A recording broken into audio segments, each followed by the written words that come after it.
Captain by a hook with a red beard. Captain by a hook with a red beard.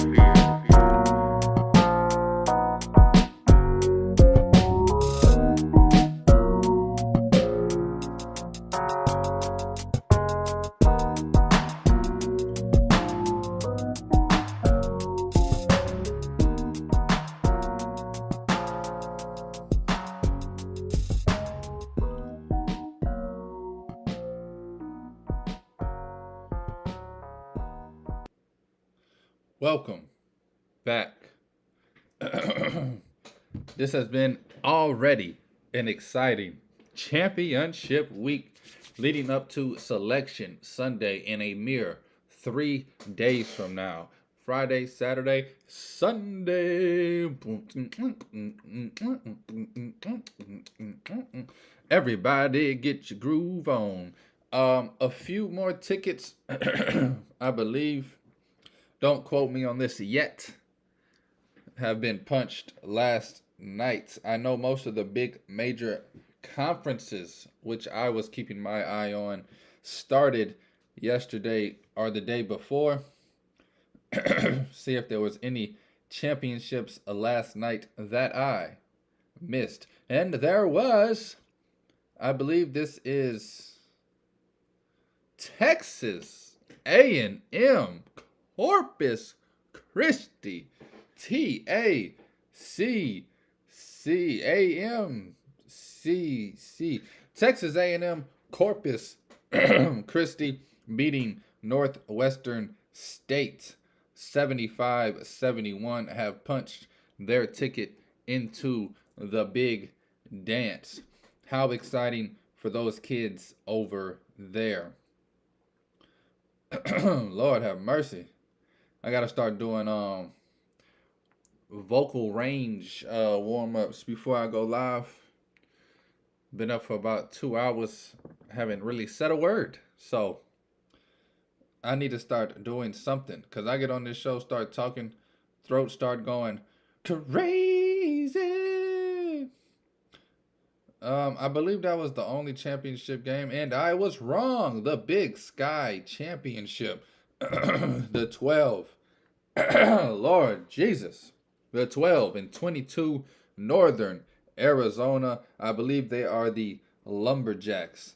Went on a magical run through the Big Sky Conference tournament until they ran into Montana State, who beat them yesterday by 7 points, 85-78. Montana State will be in the NCAA tournament. Man, I love this time of year. You get to see all the kids. I hate to say it. You get to see all the kids just heartbroken, as well as the complete opposite end of the spectrum, where you see kids rejoice in joy for achieving a lifetime long goal to make it to the tournament, but definitely a 8-month journey from when they start practicing, start the regular season, go through all the trials, tribulations, all the blood, sweat, and tears dropped on the practice court. And now they get to go play in the big dance. How exciting is that? Today is jam-packed. Jam-packed. We are in the second round in the quarter final of most of these major conference tournaments leading up to the always amazing Friday, Saturday, and Sunday of final games. I don't even know where to start for today. I don't think there's any championship games going on today. I think we're all done with that until Friday. But I mean, most of the big teams play today. You got your powerhouses. Most of the ranked teams will start today. Big Ten is always a day behind most other tournaments. They are the last game of the season. They always end the season off right with the Big Ten tournament champion on Sunday, leading up to Selection Sunday. Also, got some golf already teeing off. How exciting is that? I don't know where they're playing, but you don't have to wait till 10 o'clock today. Some golfers already swinging it out there on the greens. Before I get into anything today, I have 3 bets for you guys in the collegiate circle. I should do my intro before I do anything. You're listening to Captain by a Hook with the red beard, Rowan Donaghy, aka Rowan Dives, going live on this amazing Thursday, March 9th, 2023. It still feels unreal to even say 2023. As a young lad back in the 90s, dates like this were unbelievable. You see a movie set in the future and it'd be like 2021, and you'd be like, nobody's ever going to see 2021. That's not a real year. Now we're in 2023. Even more shocking. Let me get to some news. Kevin Durant, tragically, and I mean this with all seriousness, gets injured last night before his home debut in Phoenix. They were taking on the Thunder. Kevin Durant was set to play his first game in Phoenix in front of the home crowd of the Suns.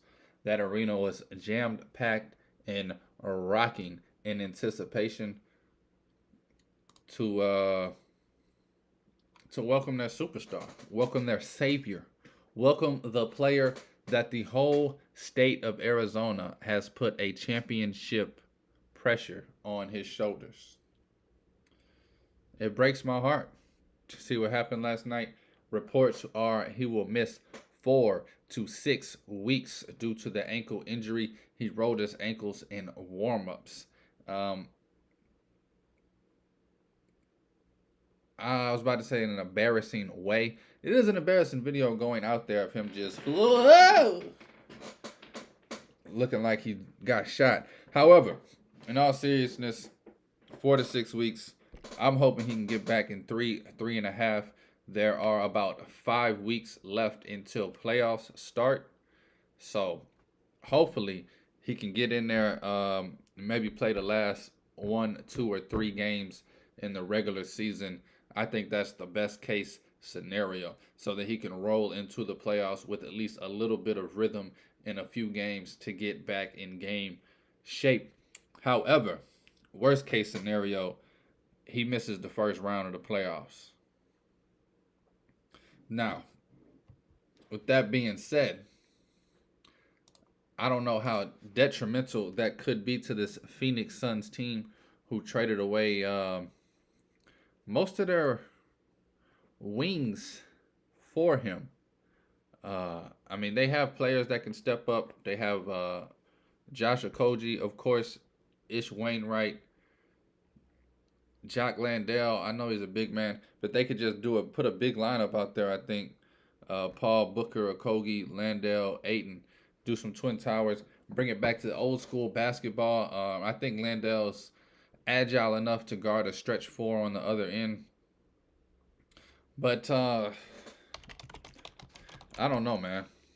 I think this is a heartbreaking loss to the Suns. They kind of put all of their baskets on this season with Kevin Durant. A superstar at that age, dealing with injuries the last 4 seasons that have pretty much kept him out of the game the majority of the time. You're kind of banking on one good championship run. When they made the trade, that's kind of why I didn't like it, because you traded away the future as far as your young superstars who can turn into their own Kevin Durant's, possibly Bridges and Johnson. You traded away you traded away 4 out of the next 6-year first-round picks to get you even more talent. Chris Paul's on his way out the door.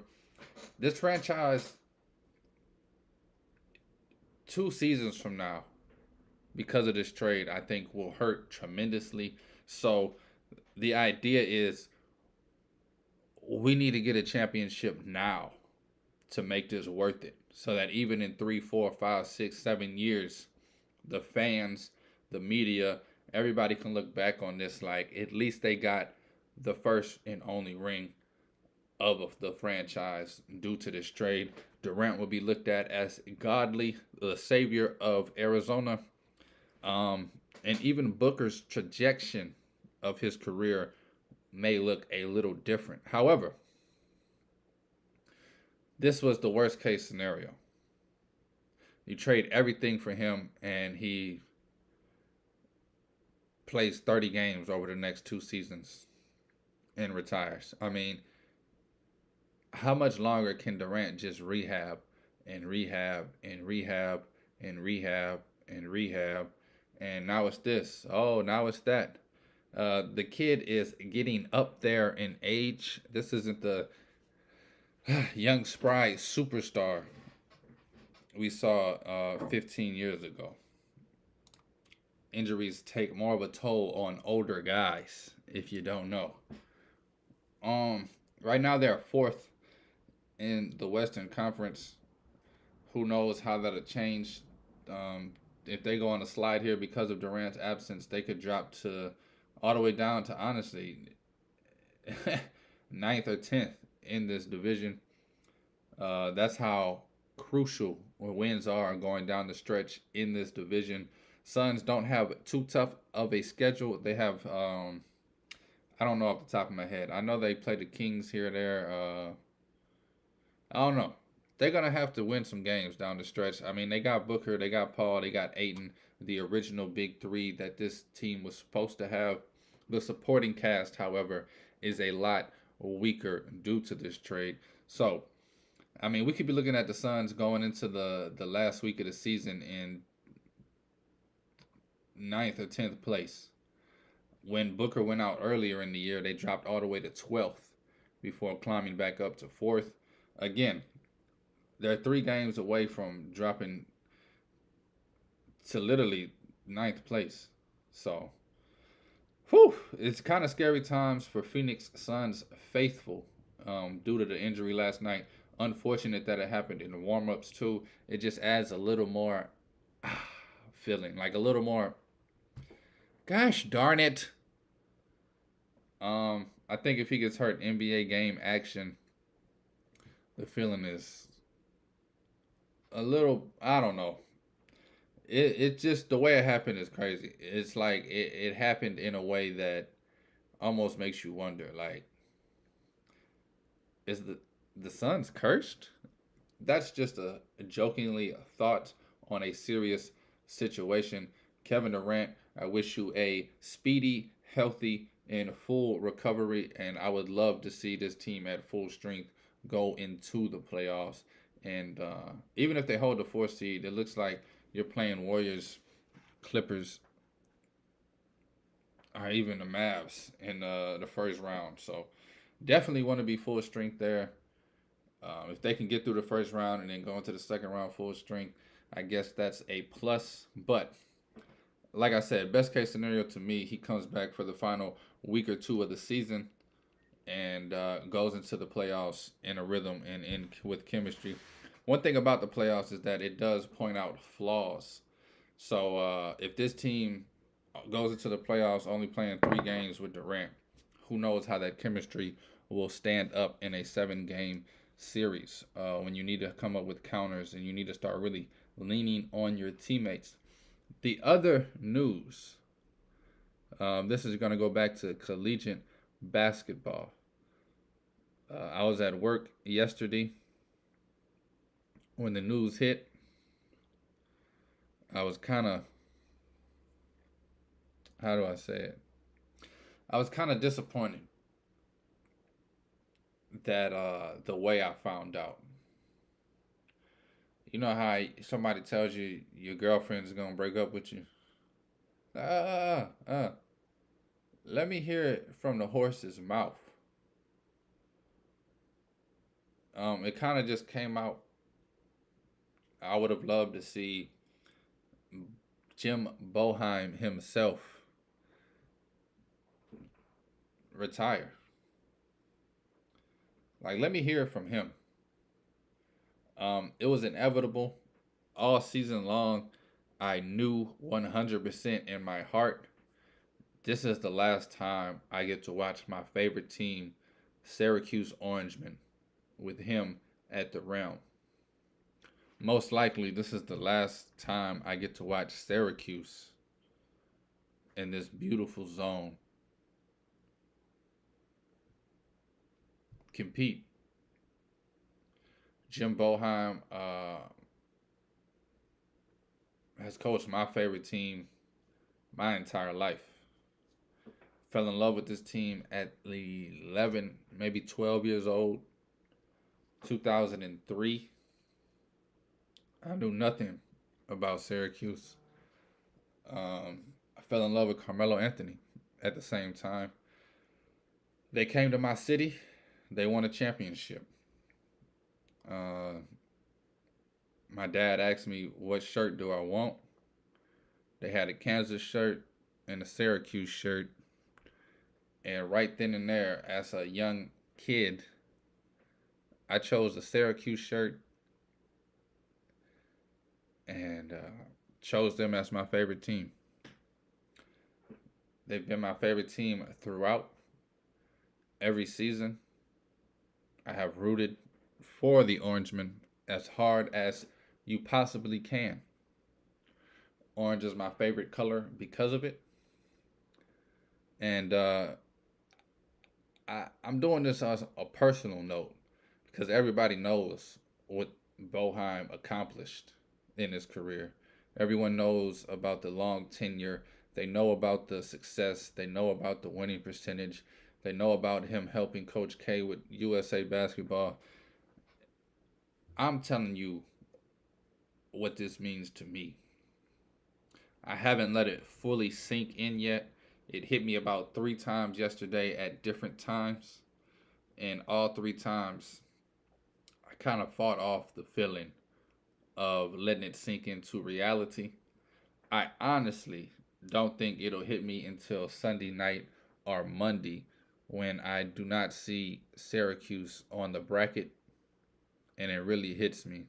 I will never see Syracuse and Jim Boeheim coaching in the March Madness tournament ever again.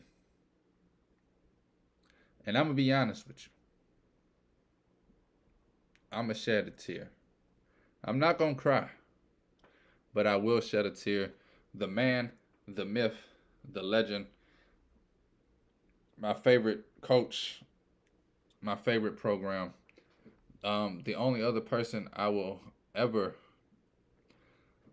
love this much is Izzo in Michigan State, who is my second favorite team. All season, I've been looking at both of them coaches on the sideline like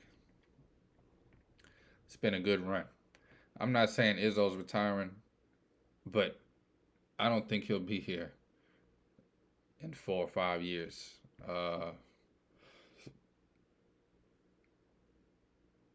Maybe he will. But to Jim Boeheim, thank you.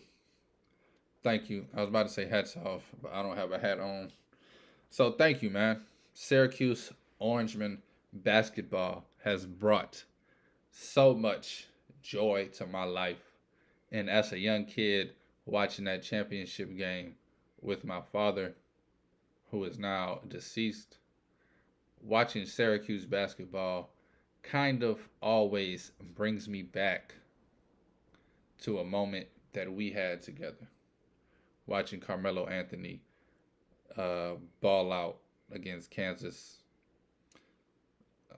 Not to get too deep, but me and my father spent a lot of years apart even when he was alive. And Saints football and Syracuse basketball kind of always felt like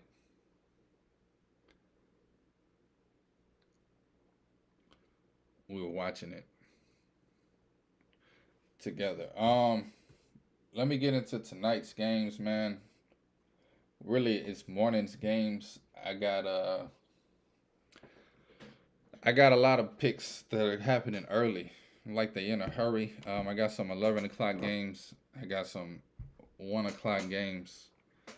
I can run through the slate and talk about the big games real quick, and then get into my picks. The games that I want to keep an eye on, I have leans for. Yesterday, I gave you about 10 games that I liked and have leans for. I didn't keep up with all 10 of them. I did end up betting 3 of them, and I won all 3. I actually missed Wisconsin. By the time I decided to make some bets, they had already started. But I got South Carolina plus 6.5. Captain by a hook, baby. Also, you listening to Captain by a hook with the red beard, Rowan Donaghy, aka Rowan Dives. I had South Carolina. They covered by a hook the 6.5. Um, I had West Virginia minus 3.5. They won by I think 20 something. And then I took LSU's under 142.5. Luckily, I got the one. Well, no, I think they hit 140. So I told y'all yesterday I liked the under 141. It was a sweat. It was a dink by the hair of the chinny chin chin, but it did cover. So let's look at today's games at 11 a.m. You got Michigan taking on Rutgers. This line has already moved in Rutgers' favor since I saw it an hour ago. It was Michigan minus 3. Now it's Michigan minus 2. I honestly have no idea why Michigan is favored. I think the betting public has forced this line to be like this because everybody is rooting for Michigan. It's just one of those programs that gets the public behind them. They definitely need a good run in this Big Ten tournament to get into the big tournament next week. So Michigan would definitely need to win one, maybe. I think they need to win 2 or 3. I think they need to be playing on Saturday to maybe even Sunday. They might even need to make it to the. I don't know, man. I'm staying away from this game because Michigan has scared me all season long. Even the last 2 weeks of the season, 3 of their games went into overtime. One of them into double overtime. One of those games they pulled off. The other 2 ended in failure. They ended up just going cold in overtime. I need to get something to fill in this space since I moved my hat. Jack, don't you come back. I got a bigger chair, and so I kept hitting it. I kept just leaning back and bugging that hat up. But Michigan taking on Rutgers. I would definitely keep an eye on that game. One eye on it while I am working today. It starts at 11. I'm not going to take anything because Rutgers, I don't know, man. They've kind of fallen off. I think that's another reason why Michigan's favored. Rutgers, the last 2 weeks of the season, has not been as good as they were the first 3 months. In the Big East, you got St. John's taking on Marquette. I absolutely love Marquette. I had them plus 2,000 to win the Big East regular season. So, thank you for that. Well, thank you for that. Also, I don't know. Minus 7, that line is a little big for me. Marquette, St. John's. I don't like the 7 there. St. John's, I don't know, man. I'm sure Marquette will do something with it. Anyway, where we at? Jack, don't you come back no more. Well, what you say? My bad. I gotta stop bringing my fucking phone in here. I don't know why people start blowing me up at 7 o'clock in the goddamn morning. But I see it. I read the text, and then I'm distracted and lost. Should be about some goddamn shirts, man. Damn, this line actually moved against me before I could get my hands on it. I will touch on it in a minute because it's one of the bets that I have that I will give out. I don't know, man. I've got a one-track mind, I guess, because now I'm just lost. You got Florida taking on Mississippi State. Florida plus 3. I don't know. Game can go either way if you ask me. Ohio State taking on Iowa. That line has also moved. Lines are moving. People are out here betting this morning, people. If you like a game, you better get it in while you can. This line's already moved a point and a half. Iowa -3.5 over Ohio State. Ever since the stare me down, Fran McAfee staring down the ref and coming back against Michigan State, this team has been on fire.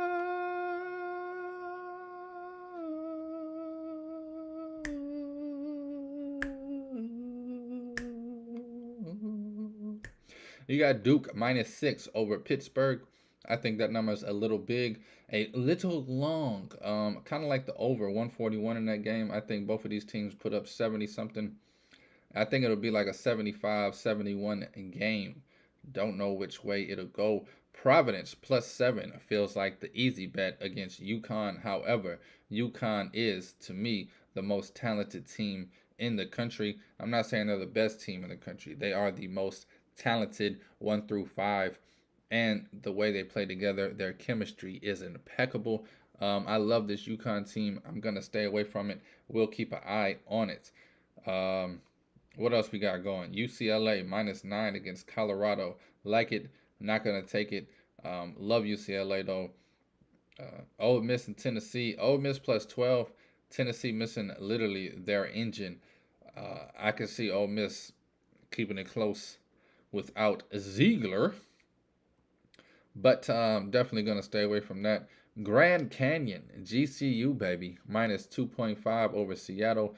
That is the school I go to, is Grand Canyon. I will be rooting them on later this afternoon. There are a few other key games. I'm trying to find teams that need some wins. Penn State and Illinois. A lot of people like Penn State. They shoot a lot of threes. About 50% of their shots come from beyond the arc. Illinois is an up and down team. They could win by 20, they could win by 1, or they could lose by 15. Have no clue what's going on with this team this season. Brad Underwood has struggled to get these guys going. They start off slow in about every game and are usually down 15 somewhere in the first half before they battle back. And Brad Underwood is yelling and red and sweating and about to have a heart attack trying to get these kids going. Illinois is probably my least favorite team this season. Can't stand some of their players. They just have that, like, when people got the face where you just want to slap the shit out of them. They got some of those guys over there. Arkansas, have no clue why they're favored against Auburn. It is a small favorite. Arkansas is -1.5. Arkansas is like the team that everybody wants to be good and everybody says they're gonna be good. However, they taking losses, man. They have not gotten in the rhythm at all. Auburn is a streaky team, but I could see Auburn pulling off a close victory tonight actually. Xavier -12 over DePaul.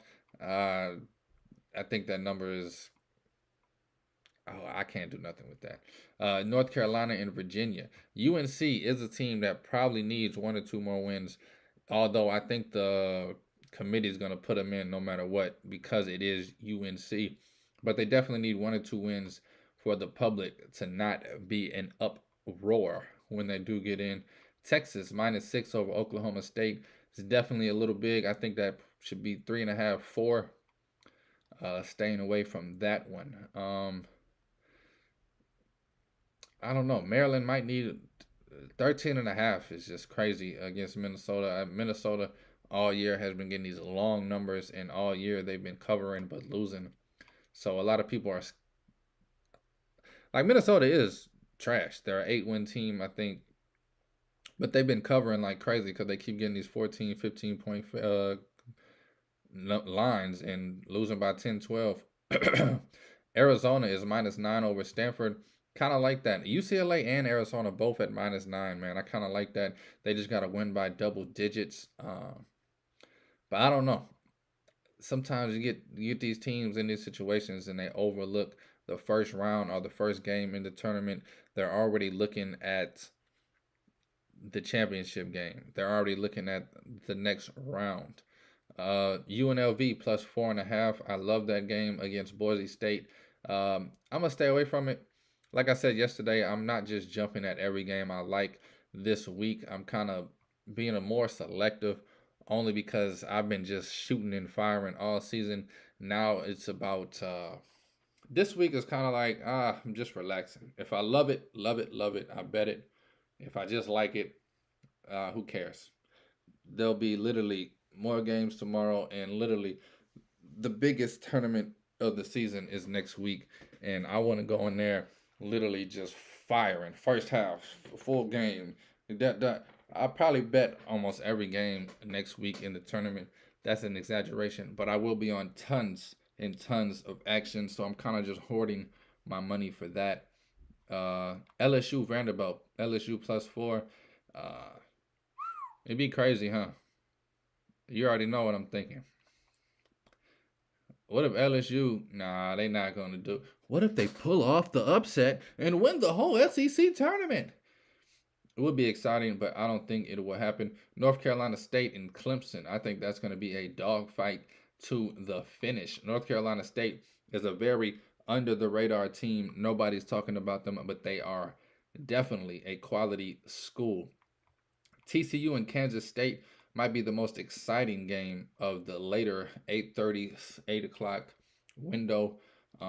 They will also go down to the wire. I kind of like the over 146 and a hook on that one. I think this game gets into the 150s. However, sometimes you get two great teams like this, and defense is what shows up instead of offense, and it ends up being a low scoring 65 to 66 game. Creighton -5 over Villanova seems about right. Arizona State getting a rematch with USC, who beat them last Saturday of the season. Arizona State, man, they're Michigan, North Carolina, Arizona State need wins. Arizona State needs to get this win tonight, and they probably need to win tomorrow in order to get in the bracket. They've been up and down all season on the bubble. Last team in, last team out.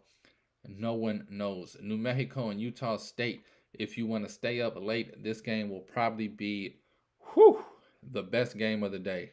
Honestly, Mount West basketball is just fantastic.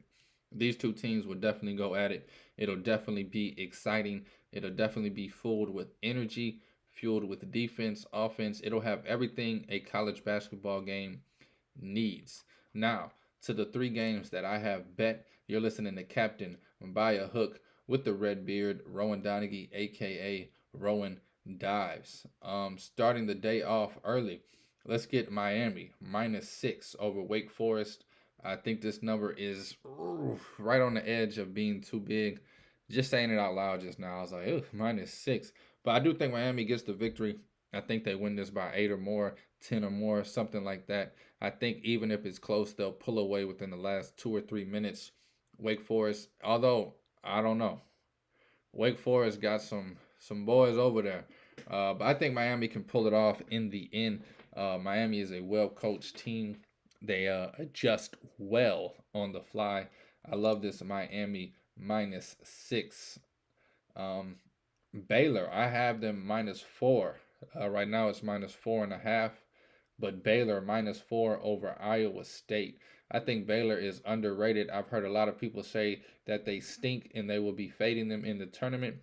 And I tell those people, and I'm talking about people, like not just friends, like I'm talking about real handicappers considered sharps on the radio with their own radio show, calling out Baylor as stanky booty. Makes me laugh. I think Baylor is one of the most underrated and most cohesive units. Give me Baylor -4 taking on Iowa State. And then this one is a tough one. But the way this team is rolling, I just got to back them. Give me Kansas, man. -3.5 over West Virginia. Kansas -3.5 over West Virginia. I think this Kansas team has finally found their groove, finally figured out what they want to do on defense and offense. Kansas -3.5 over West Virginia. Although West Virginia has been rolling in the season and they won by 20 yesterday. I actually bet them yesterday and won. I will be taking Kansas to end Bob Huggins' season early. Kansas -3.5, Baylor -4, and Miami -6. It's kind of weird when you're betting all favorites, but hey, you never know what you never know. You listening to Captain By a Hook with the red beard, Rowan Donaghy, aka Rowan Dives. Thank y'all so much for listening. Thank you for watching. Thanks for the love. Thanks for the support. Please take all wagers at your own risk. And please, please gamble responsibly. Dives.